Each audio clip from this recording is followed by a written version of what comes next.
All right, everyone, welcome back.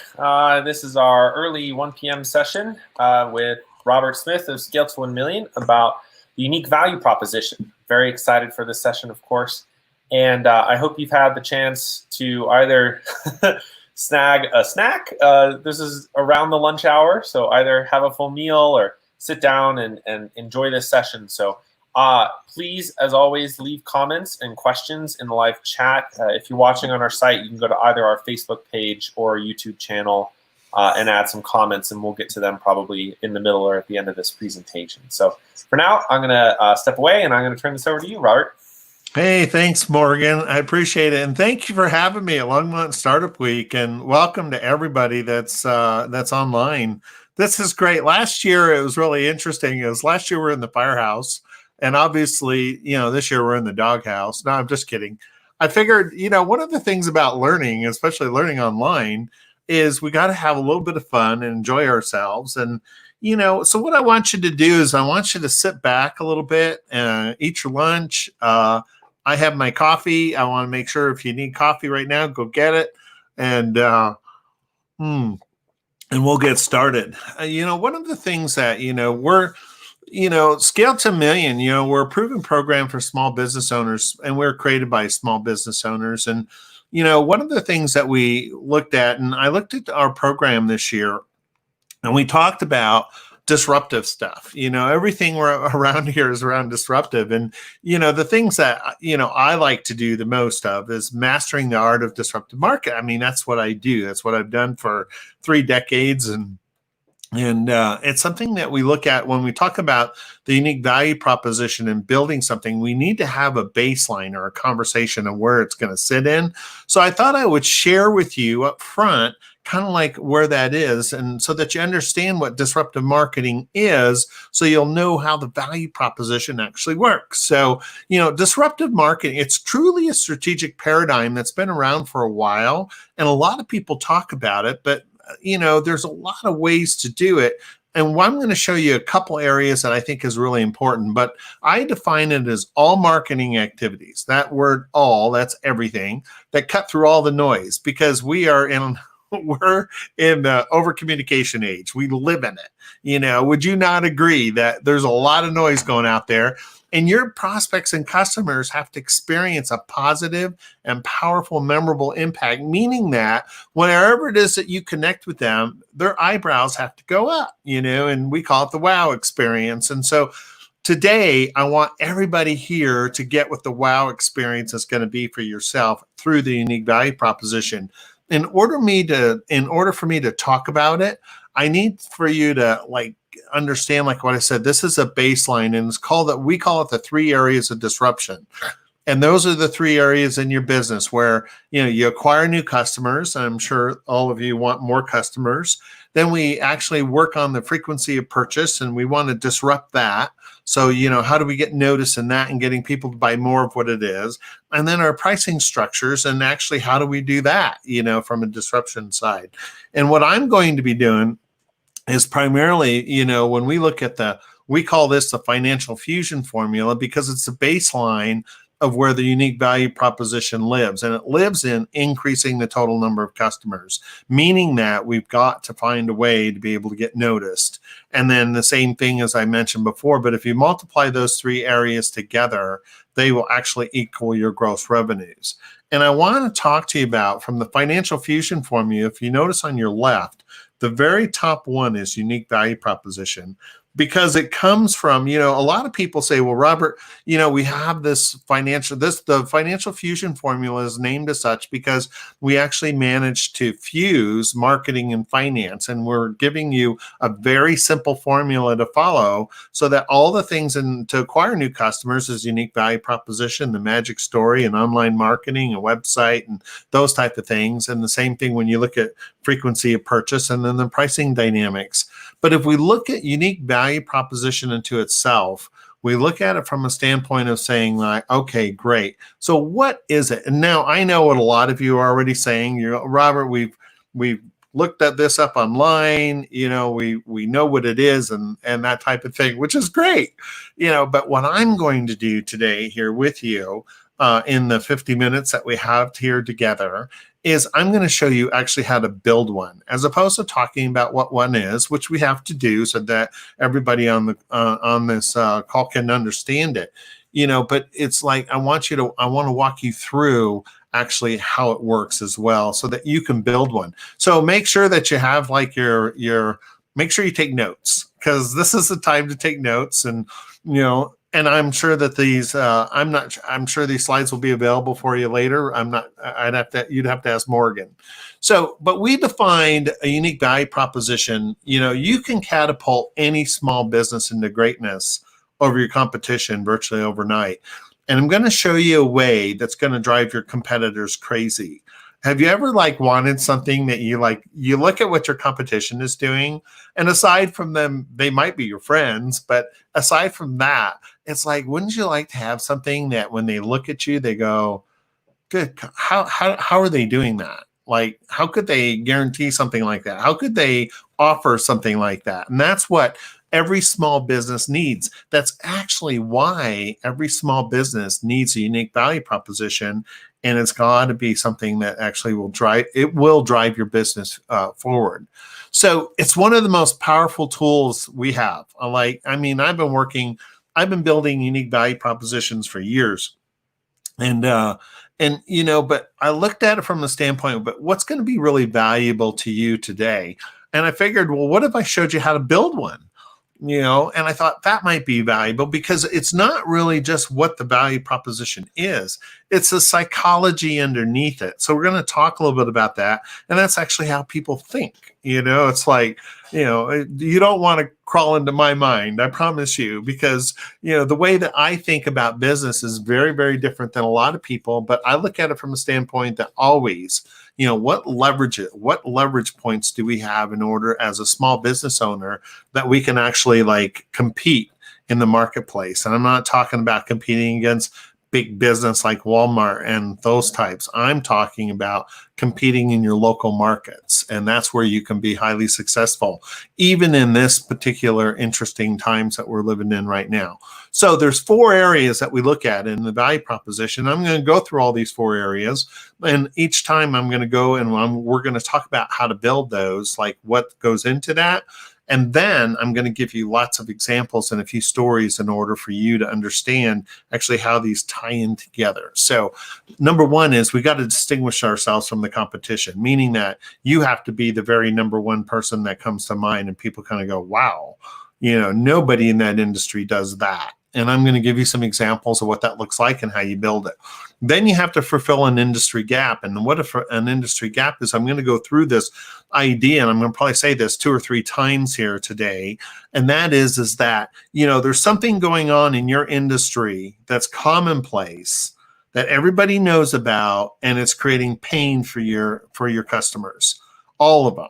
And it's something like, for example, in the drain cleaning industry, the drain cleaning industry is like, everybody goes, oh yeah, well, you call up a drain cleaner, come to your house and like that. What they don't understand is they usually say they can be there from 8 to 5 or 12 to 5 or whatever it is. There's a 4-hour window. They don't show up. They don't show up on time. When they do show up, all kinds of interesting things happen to your home and so on and so forth. And yet there's a lot of pain, and the pain to the clients is that it's usually an issue around not price, but around time. And I'm going to explain what that looks like. 3, you got to attract attention. So it's just like what I said before. It's like, how do you get noticed? It's kind of like, I remember there was a Far Side commercial or a Far Side cartoon out there that there was a bunch of penguins in Antarctica. And I wish I had it up here. And it shows this one penguin in the middle, and he's holding up his wing like this going, I got to be me. And I'm sitting there going, attract attention, value proposition, because it's like, it's the same thing. We are like in the sea of businesses and the sea of people. And we're like going, how do I get noticed? The sea of digital marketing. I could go on and on and on. And then finally, you got to motivate somebody to take action. Like they have to do something. So it doesn't matter whether you have a value proposition. How do you move them into the continuum to sit there and they raise their hand and vote? When I talk about conversion, I talk about converting prospects to paying customers. So if you ever hear me use the word conversion, that's what I mean. So So let's talk about distinguishing yourself from the competition. So what do you believe makes you unique over your competition? What is it? Many people say, well, we provide really great service. We have a better product selection or superior service. We have more knowledge. We got better experience, superior technology. Well, that's true. How is anybody going to know this? Some people say, well, we provide really great service and we have really great prices. That's my value proposition. And I'm going, wow. I said, really? I said, gosh, if that's true, then I'm going to go down to your competition and they're going to say, we provide really crappy service. Really, it's horrible, and our prices are so expensive, you never want to shop here again. Are they saying that? Of course not. They're not saying that. You're all saying the same thing. So if you are providing really great service, is there another way to say it? Are you providing service in a way that's very unique? Are you providing a product selection on something that's like you have a bigger product selection? How's anybody going to know? Do you have more knowledge than anybody else? Well, how are you going to, how is your value proposition going to show them that you're the expert, like that? And the same thing with an experience. Today, so many people talk about experiential marketing in a way that as if like they know. And I'm going to show you a couple things and a couple examples of what that experience is. And if you could give somebody an experience, what are they going to do? Are they going to react? Are they going to respond to you? Or, and even like, do you have a way to connect to them that's superior to anyone else? So let's talk about the industry gap. As I mentioned before, the industry gap is this is a key to creating the competitive edge because it exposes the emotional feelings and mindset that exist in any business category. It doesn't matter, and it's kind of like, and it usually comes from 3 areas. And so what I want you to do is just follow along with the information, and then I'm going to give you stories in order to tie this together for you. So, and it could be a lack of trust, it could be like, well, I don't really trust that painter. I don't really trust that contractor. Well, why? That's highly emotional. When you have somebody that come in and you gave them $5,000 or $10,000 down, is that emotional? Yeah, sure it is. So what could you do in that area? What's the industry gap in that area? Is it risk? Does your industry, do the customers that are buying from you, is there a perceived risk in doing business with people with businesses like yours? Or is there a lack of choice? Or is your value invisible? It's kind of like you could have the best thing in the world, and if people can't see it, it's like it's not going to do any good. So look at any one of these 3 elements because they're the key to identifying your opportunity, and that's what makes this really unique. So, and the reason why I want you to look at this is it's going to come from lack of trust. It's going to come doing risk with you. So if you're an accountant, if you're an attorney, if you're a contractor, if you're a plumber, if you're an automobile mechanic, I could go on down the list. There's a risk. And why should we trust you? Oh, well, we've been in business for 30 years. Really? Well, that's really nice. Well, what does that say? Well, what did you buy the business 3 years ago? Or what does that mean? How do you translate that? Because there's invisible value to that. So here's what I want you to do. I want you to inventory your most dissatisfying business experience as a customer from any business. I remember, oh my gosh, if you guys fly, have you ever flown? Yeah, of course you have. Have you ever had really interesting experiences with the airlines? What about to hotel? I remember one time I was at, I got to a business place and I was doing a keynote speech and I get there and they sold my room and all the hotels were booked. So, so you kind of look at this like, wow, that wasn't really happy.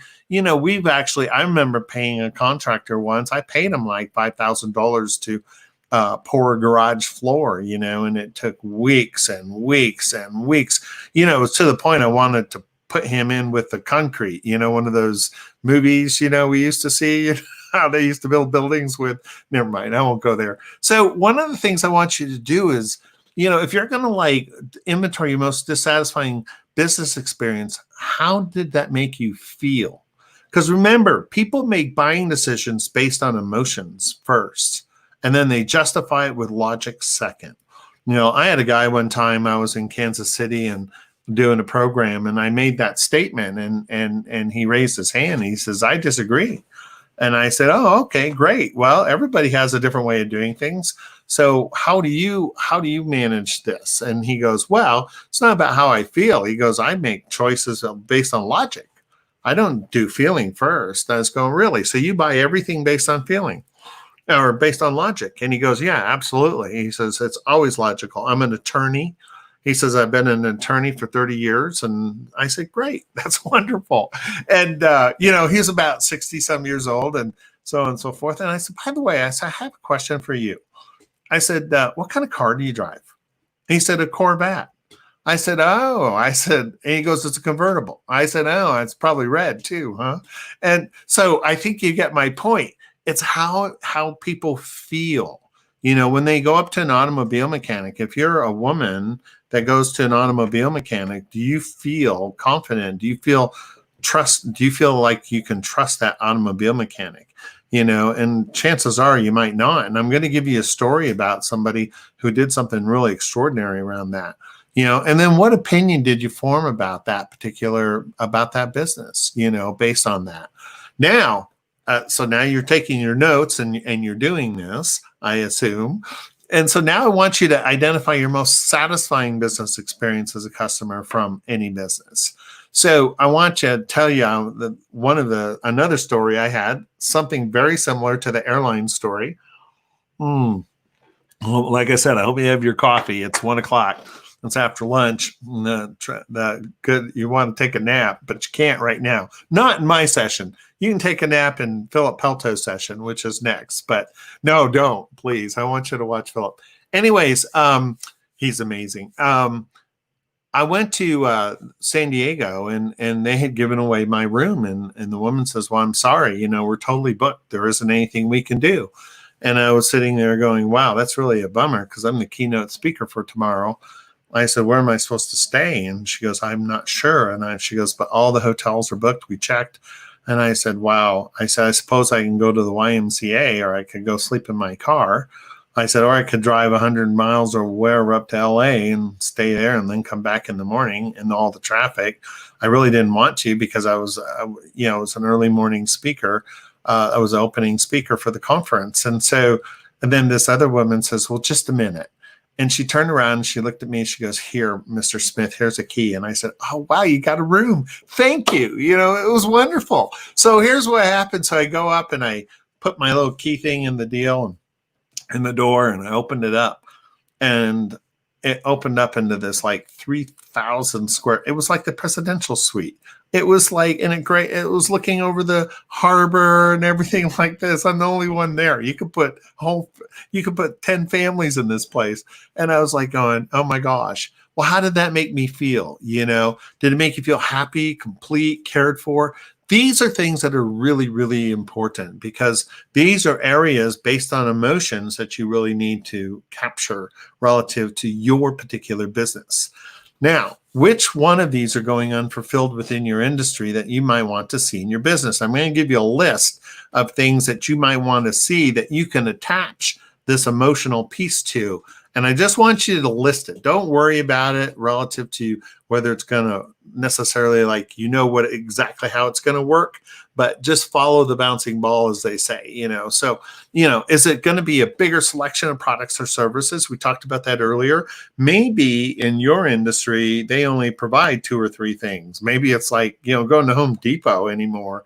There's only 2 or 3 things there. Well, as a specialty shop, you might have a variety or a larger array of products and services that you might want to offer. What about a longer warranty or guarantee? Well, if your industry guarantees something for on an average, say like a 3-year warranty, maybe you're an automobile mechanic, go to 5, and see what happens. I think you'll be really surprised. Then I'm going to show you how to couch it too, like how to actually the language and the cadence to use here in a minute. Maybe like I said, it's superior technology. Maybe it's showing the value of being more expensive and worth it. Maybe you are an elite type of thing. How do you position that? And I'm going to show you an example of a contractor that did exactly that. What about providing instant advice and assistance? Maybe people aren't used to that, especially in your industry. I thought it would be really, really fascinating if an automobile mechanic actually came out with a program that actually did this, that really helped people. And by the way, there are a couple because I helped them do it. What about convenience customer service by being online or after hours? What a concept. It's like, no, we're closed after 5. We can't talk to you. And well, why not? I really need you after 5, and there's a lot of people that need you after 5. And is there a reason to be open after 5 or 6 or something like that? And we talked about the top of the line or elite service. Maybe it's extraordinary customer service or wow service. Is there a way that you can look at your value proposition to sit there and go to have people when they've actually, this is where you get into the experience. Maybe you're a carpet cleaner, and maybe you have a way to be able to produce a wow service, or maybe you have a way of, maybe you're a home inspector, maybe you own a home inspection service, and you go in through the home and you leave an amazing report for them in 3D color, and then you leave some indie mints on a nice little silver tray type of thing and saying thank you. Maybe it's even as simple as sending a written thank you card. Oh my gosh. You'll hear Philip Peltz talk a lot about that too, because people don't do that anymore, and you need to. So, these are the things that are really important. Now, how do you attract attention? So now if you figured out a way to take out, okay, this is what I'm going to focus on, Robert. I think customer service is my thing, or maybe I think it's a guarantee that's my thing, or what I'm going to do is I'm going to offer a better guarantee, whatever that is. Now you've got to get people to see it. So it's like, it's like if they can't see it, they can't buy it, right? So it's really, this is like, it sounds obvious, but you'd be surprised. People hide their value proposition. Most people's value propositions, from a psychological point of view, because it's like, commonplace, people hide it on their website. You don't even see it. It's like, oh, well, I don't really want them to know about this, but, this is what's more important. So pick one from the previous slide that I mentioned, whatever it is that would cause people to take notice. Don't get stuck in evaluation. Like, just write it down, even if it sounds crazy. Because here's what I want you to do. Don't evaluate it right now. Just pick one. Say, Robert, I want to offer the best guarantee on the planet. I want to do the best customer service on the planet. That's where I want my value proposition to live. Well, you can evaluate it later. Don't judge it right now. If it's a gut thing, man, if this is what people in your industry want, but most people in your business, in your industry, that in your businesses, your category businesses, they don't provide, do it. I'm going to show you how to position it. So I think you'll be quite surprised. Then I want you to identify which would fulfill or attract, attention at an emotional level. Like, what's not being offered by your competition within that, and they're doing a lousy job at it. Like, they don't show up on time ever, and there are industries like that. Have you ever hired a painter? How about a fence builder? Oh my gosh.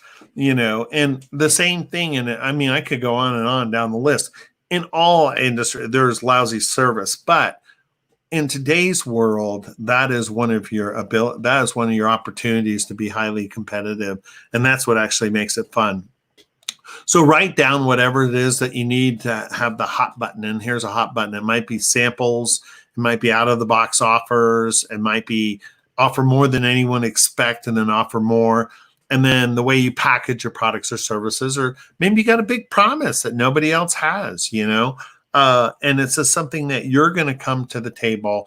And when I tell you these stories, these things, especially on this slide, they'll tie together for you, and you'll be able to see what it is that you can do. Because what I want you to do is I'm totally willing, take whatever I delivered to you today. Feel free to emulate it. Feel free to copy it. Whatever it is you want to do, make it yours. But, I'm here to help you. So that's why you're on this call today.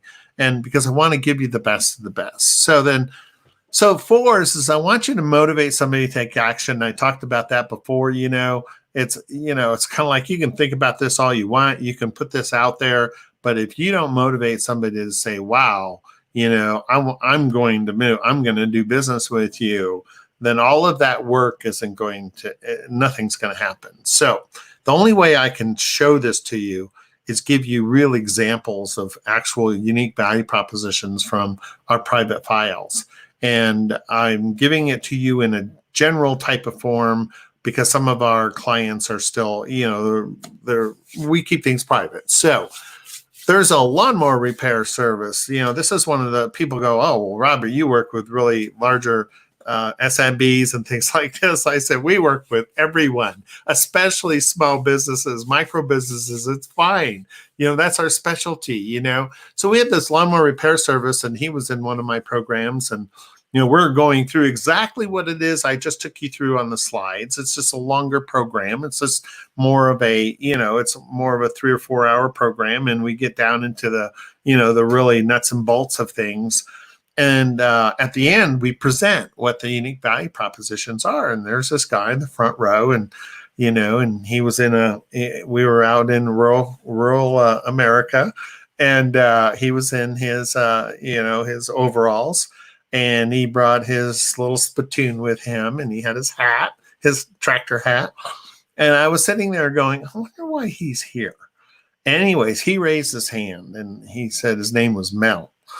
And I said, well, Mel, why don't you present? And he says, yeah. He goes, well, he says, based on what Robert taught here today, and he goes, I own a lawnmower repair service, and I've been thinking about what he said. And he goes, people come to me for one thing and one thing only, and that's to fix their lawnmowers.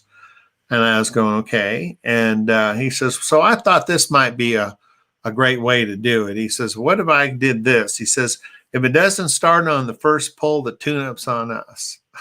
I fell over. I went, oh my gosh, this is so perfect.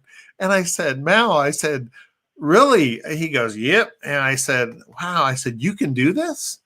And he goes, well, what do you think we do in my garage? And, it was so endearing. He was such a neat guy. But what was amazing was he put it on this flyer, and he started to distribute his flyers around onto all these neighboring towns and things because he's in rural America. And he did a bunch of other little things around that. Well, what happened was that a big tractor manufacturer saw his value proposition, called him and said, we want to give you the Western contract for repairing all our small engines because we feel you obviously know what you're doing.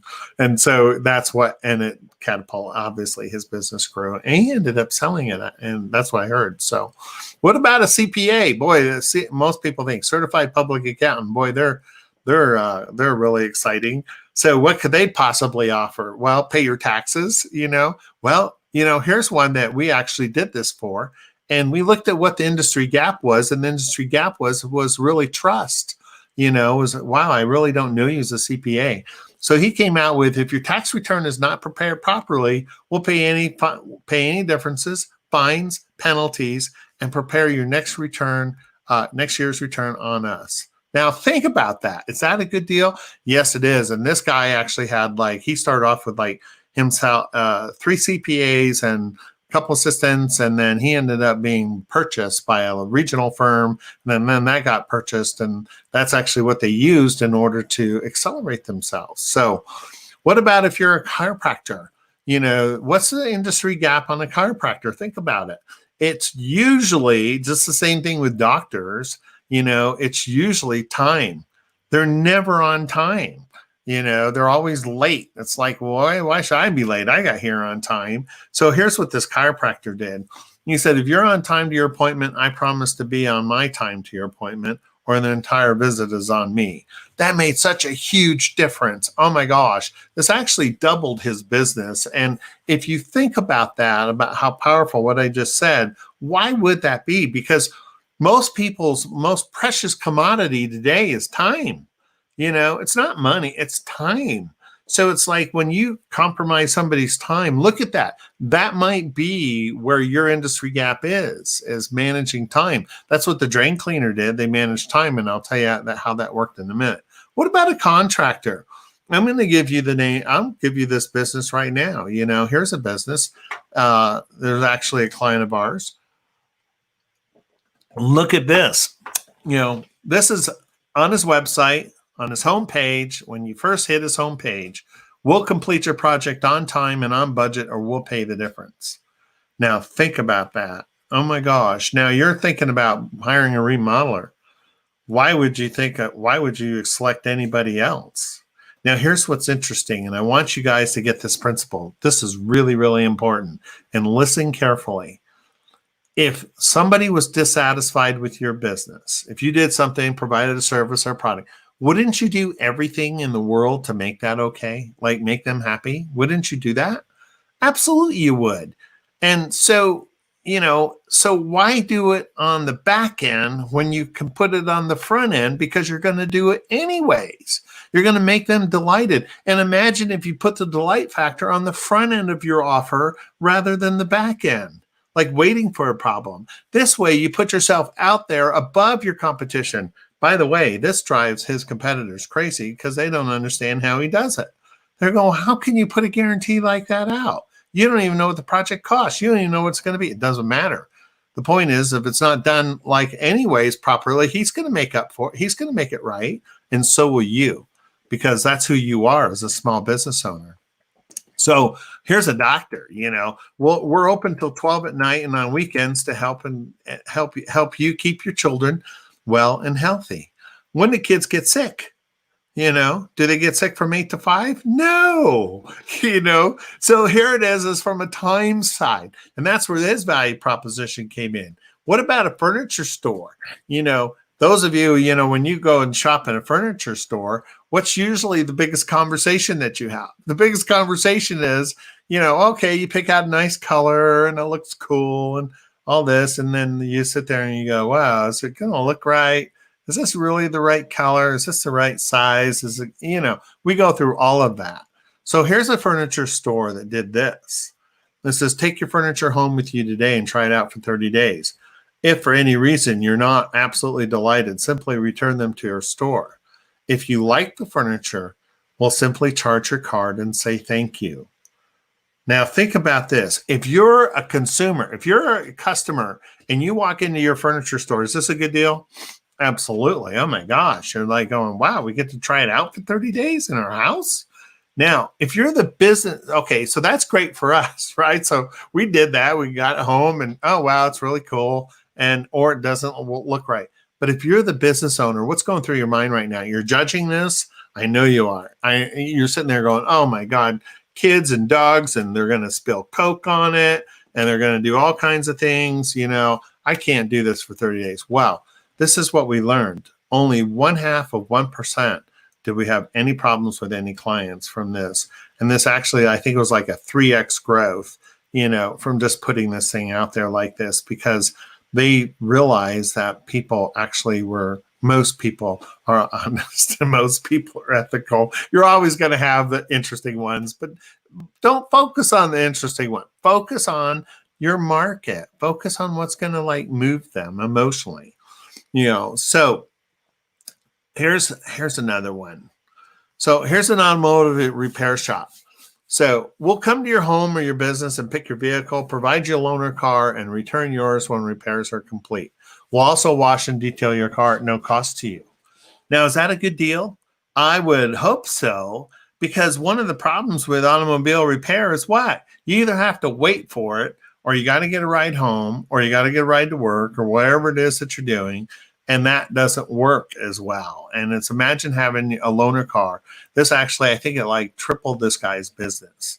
So it's from that side, think about what it is that we're talking about. Here's one of my favorite, a commercial pest exterminator. So now this guy, here's what's interesting about this guy. He actually had a product and he wanted to sell a product because he had this product that literally would kill anything that came into the barrier of it. But the problem was he couldn't get anybody to buy the product because, it's a product. People go, I don't know. I want to put it in my hotel or put it in my restaurant or anything like that. Oh, I got to hire somebody to put it in, things like that. So instead of selling a product, we flipped it into a service.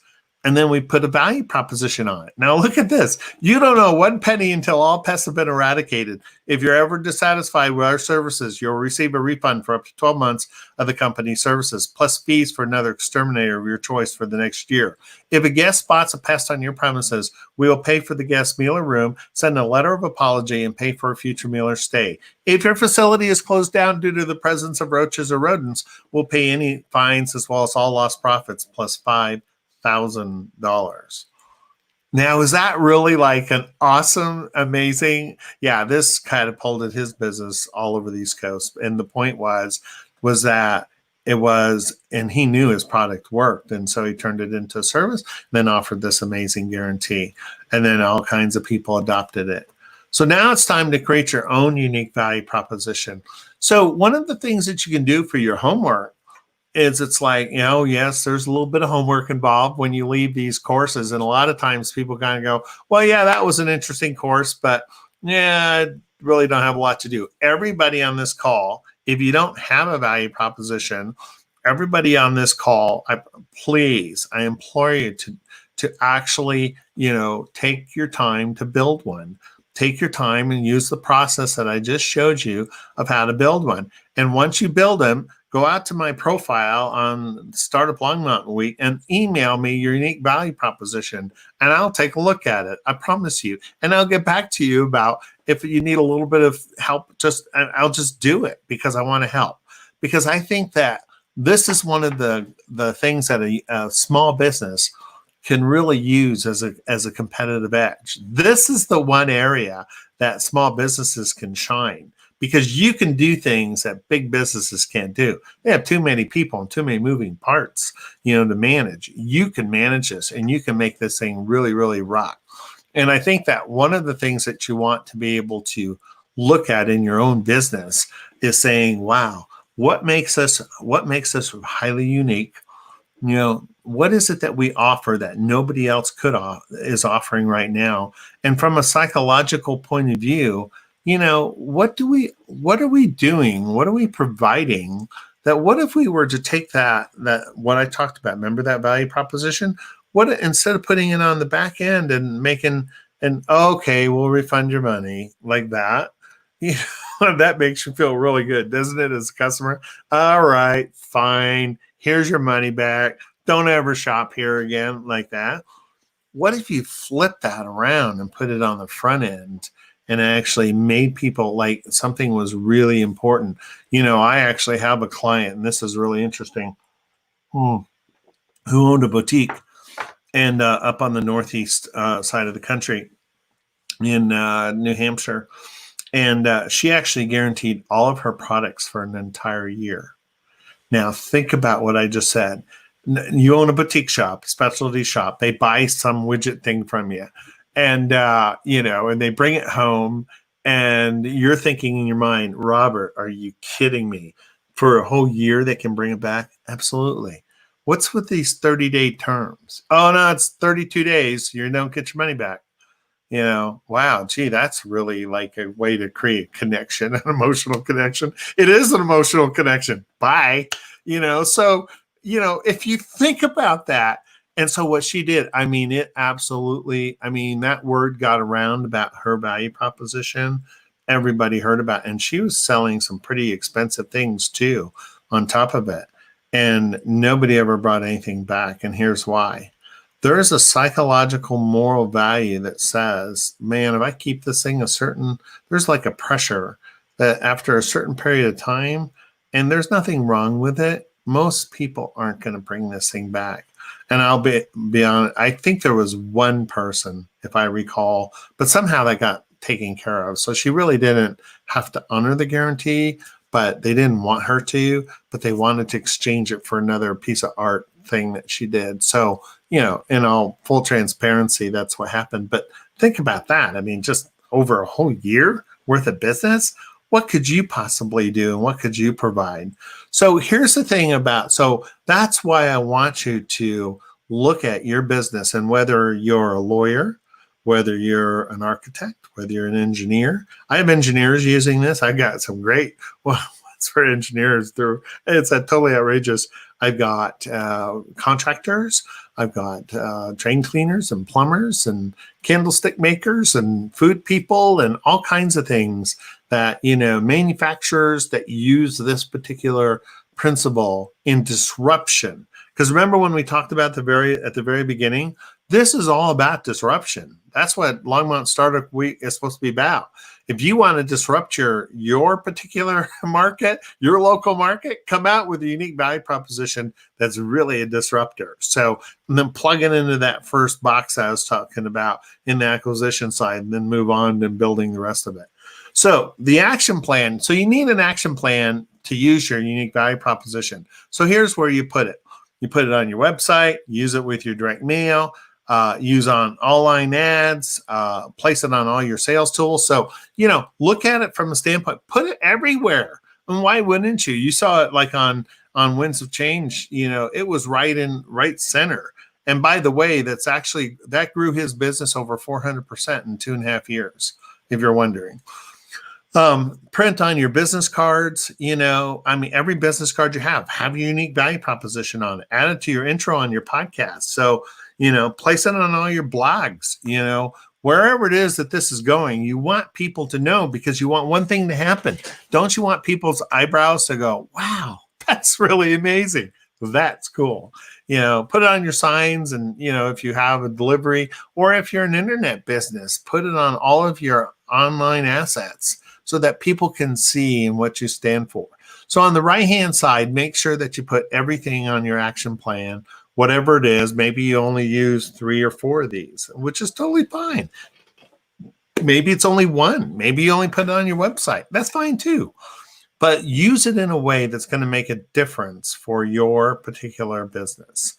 And so at the conclusion of this, it's like, I just want to thank Morgan for asking me to speak today. I want to thank everyone that's on this call, on this, this live stream, that you're here at Longmont Startup Week.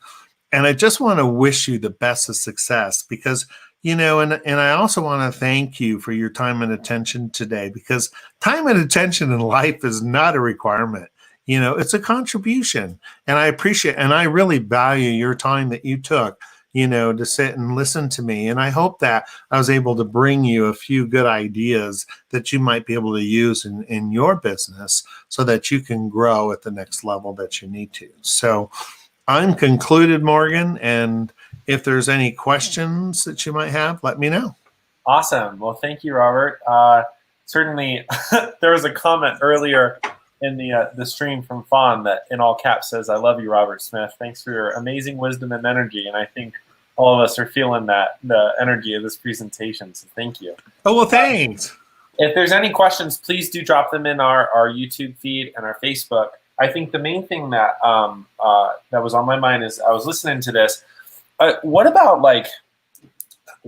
apps, like software apps for some of this? Because there's a lot of technology startups that are very much the same in the world. All the microservices, all the apps are the same kinds of things.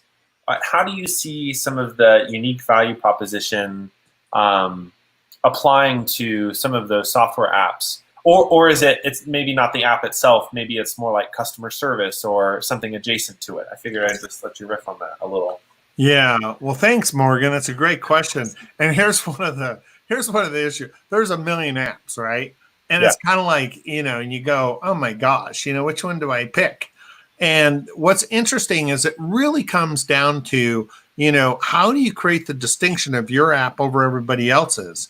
And it's like, one of the problems with apps is after you purchase them, a lot of times they don't work as advertised. Those marketing people, it's just like, they make it sound like it's the greatest thing in the world, and yet you get it, and there's all kinds of kinks and things. And what happens is, and you're right, Morgan, in the customer service side of apps, it's very difficult. I just purchased an app just actually 2 weeks ago, and it's not working right.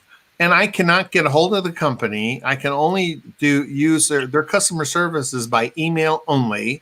And you have to send an email. You don't know if they got it. And then finally you get this the confirmation email that says, we received your thing and we'll be back with you within a couple days.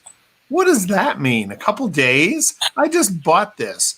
I've already don't feel good about this company, right? What would happen if you actually made it so that you were transparent, people could get a hold of you, and that because you're the app builder or you're the app company, make yourself present and transparent to your customer base. Don't hide behind the app.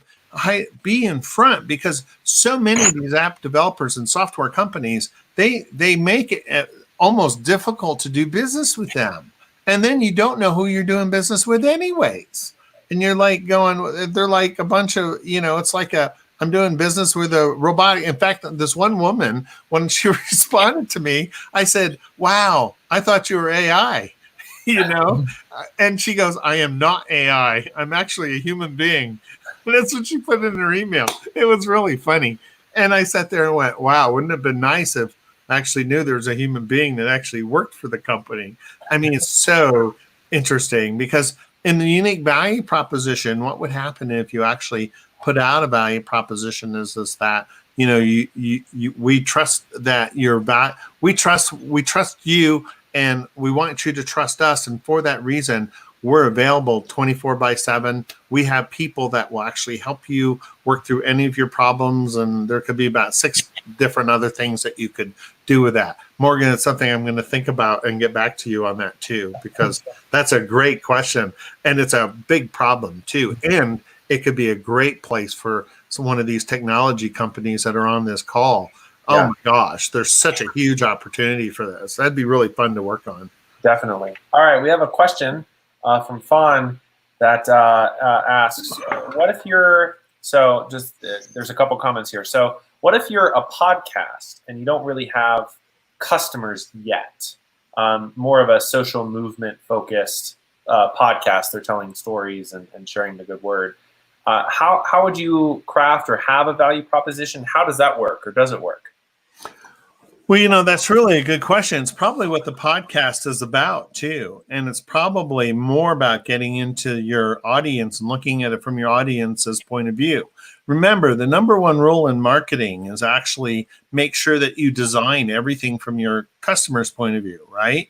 So if you do that, and if you got a podcast, what would happen if you actually put it out there in a way that made the podcast make a difference in their life? So maybe you're doing life coaching, and that's like your podcast. What would happen if you actually put together part of your podcast and getting this information out there that, for every person that actually joins you, the social good type of thing that you could do with your podcast, that just because for everybody that contacts you, for example, something like that you're going to contribute XYZ. Now, here's the best part, because since you don't charge for podcasts, the best part is that you're actually contributing something to the social good for people to connect with you, and something that's meaningful relative to what your subject matter is of the podcast.